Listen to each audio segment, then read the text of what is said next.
You know, if you want to be married, you have to look at yourself and think, wow, I'm so proud of myself. I'm rich, I'm stable, people come to me.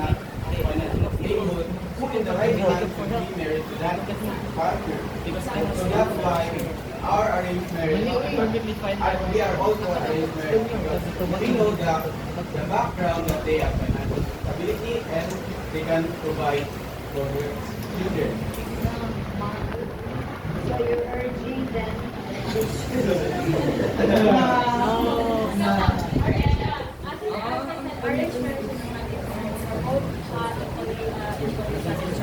In what your preference may be. But the thing is, in arranged marriage, I would let you reconsider on taking arranged marriage because it does help you in the long run. It does help you for your future. And if ever there are any problems that will happen in the future, you have a safety net. Okay. And I say, there it does make the one thing there is 5, 4, 3, 2, 1. Nice. So, as we have discussed, both arranged marriage and love marriages have their disadvantages and advantages. To those who already found love, have you today? I give you a blessing that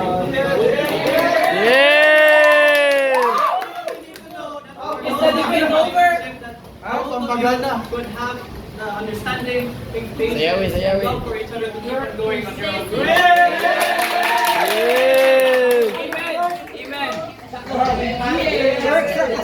Sayaw, sayaw. Sayaw, sayaw, sayaw. Ready na magpare si How. How pampagana? How lubat na?